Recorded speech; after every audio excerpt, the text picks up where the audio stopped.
Hey guys, Fear here from Tempo, and Blizzard just released a Garrosh Spotlight, and I thought I would record my first impression or my first thoughts on what I think about Garrosh and his abilities and everything. So let's all check out this video together, and then I'll pause the video every now and then. I'll let you guys know what my thoughts are on his abilities and what his kit actually can do for a team. So right here I have it paused. You can see Blizzard listed his strengths as a solo tank, which is really good for the game because we need some more solo tanks. Initiation, pretty good, and CC. Like, I think these are really key, important things to have as a solo tank mainly, but as a warrior, like initiation and CC is really good to have. And then they list his weakness, no escape ability. Siege and burst damage are lackluster. So for a warrior, that's perfectly fine. The escape can be changed for a warrior, but that's fine too. Like when you're in the front line, you usually don't have many good escapes. Usually use your escapes to engage, like ETC Power Slide and a Nubrak Burrow. Usually use those type of escapes to engage, so that's good too. All right. So let's play the video here and let's look at his abilities. So yeah. Garrosh. I've been waiting for this hero and I'm super excited to see him finally being added into the game. So we got his passive here, Armor Up. So whenever you take damage, you gain little armor stacks. Here, we'll rewind real quick. So you see here he has 10 armor at the bottom above his health pool. So he takes more damage. The lower health, the more armor he gets. And the exact stats is you gain 1 armor for every 2% maximum health missing. I think this trait for a warrior is just insane. Like, I know they probably toned down his HP pool for this armor to stack, but I think overall, like, once he's like in the halfway mark and getting lower and lower, it's actually going to be really like near impossible. Well, not near impossible. It's going to be very difficult to take down Garrosh to finish him off. So yeah, for a passive, I'd say this is definitely really strong. Maybe one of the strongest of all the passives for any warrior. So now we know his passive does. We'll move on to the next video. So you see just, auto attacking him. Not doing so much damage. Now he got his Q ability. So it's just a front cone smash. And I'll be honest, that clip right there. Here, I'll rewind that real quick.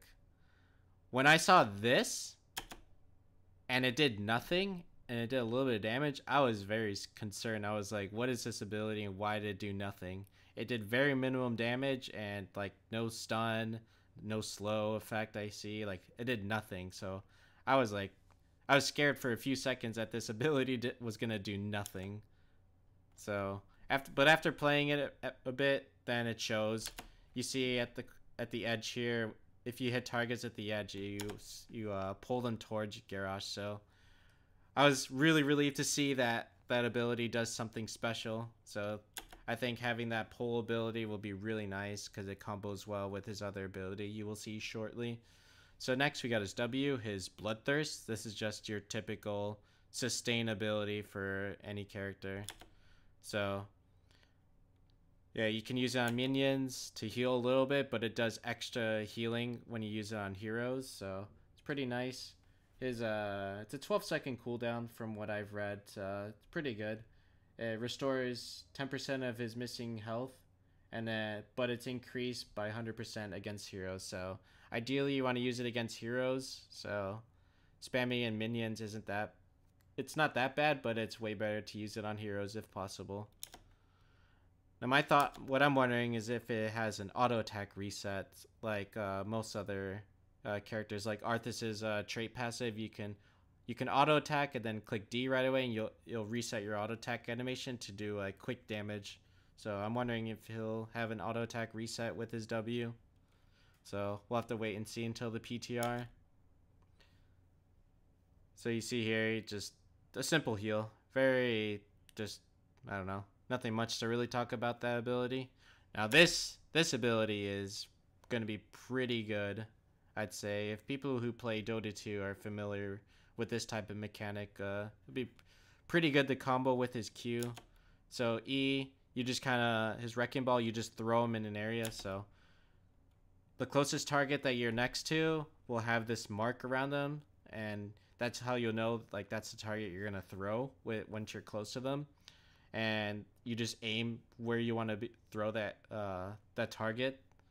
So you can just ideally you probably want to just throw them behind you just to set up for your team to focus that target down.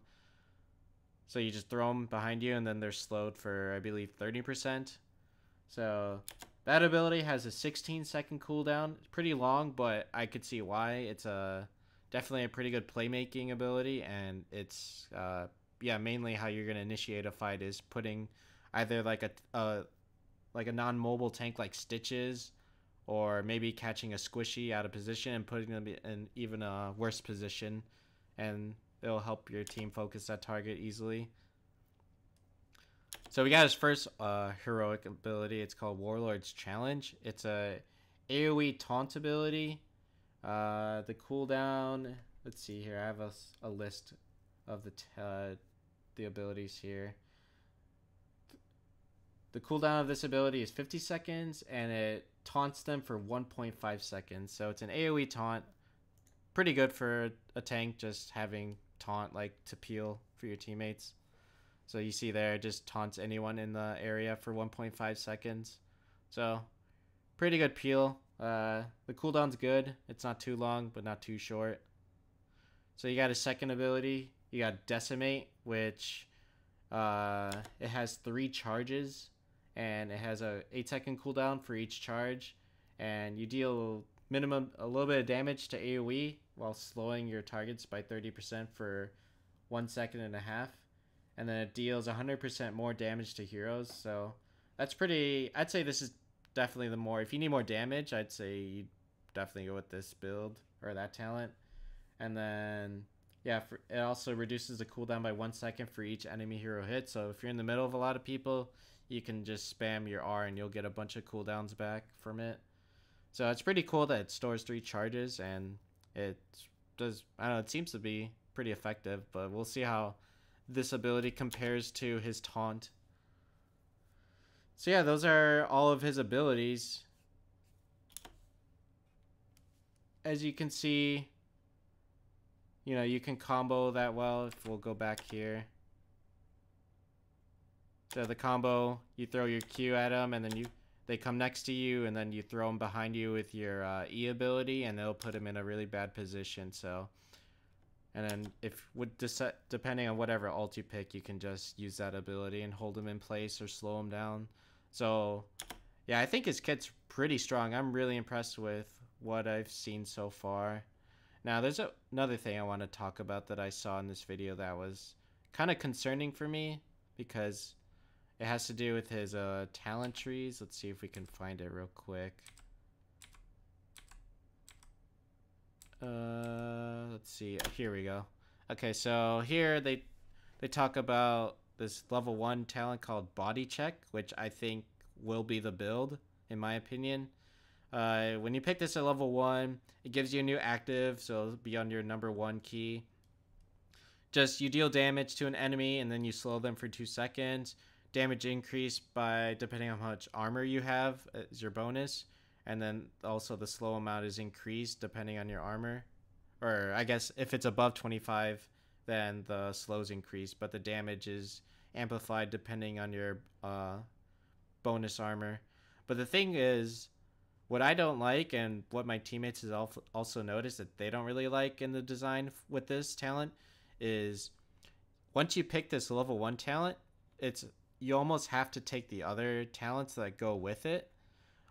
Otherwise, if you don't pick this talent, there's another talent at level 7 where Body Check will reduce healing on whoever you use it on. So if you don't take Body Check, then you have another dead talent at 7 that you cannot use. And there's also another level 20 talent that's, I think, really good for Body Check. So if you don't go with this level 1 talent, you have a level 7 talent that you cannot pick, and a level 20 talent that you cannot pick, which, like, I don't know, it's weird to, like, feel locked out to where you feel like you just have to take this talent at a level 1 in order to just be able to pick other stronger talents that go with it. So that's my only flaw so far to it, but I think overall his strength as a hero will be really strong, and I think the build would be based around the body check. We'll have to see and get it once I actually get to play him. And yeah, I'll definitely make a guide for him to show you guys. So yeah, that's basically all that there was to this spotlight. We saw all his abilities. I talked about each one. If you go on the Heroes website, you can click on the Heroes tab, and then you can also look at all the stats they put in. Then you can read on his abilities. So if you want to just read up on it, you can just check out their website. Yeah, my conclusion to this, I think Garrosh will be top tier pick. Where he stands compared to other warriors, I honestly think he'll be one of the strongest. His weakness will be getting kited a lot by any range. Like, I can see Trace there being a little annoying unless you manage to get in range of Warlord's Challenge and then comboing it. But other than that, like, I think it'll be a little bit hard to deal with the ranged characters. But I think he'll excel a lot to anyone who's in like melee assassins or other tanks. So yeah, that's my thoughts on Garrosh, and thanks guys for watching. Once he comes out, I believe he comes out on PTR on the 31st of this month, so I'll definitely be playtesting him a lot just to see what he feels like and how I think about him. But so far, off his abilities and some talents that I've seen, I think he's going to be a really strong warrior, and definitely cannot wait to play him. So thanks again guys for watching, and I will definitely make a guide for this, so keep an eye out for that. So have a good night. Thanks everyone.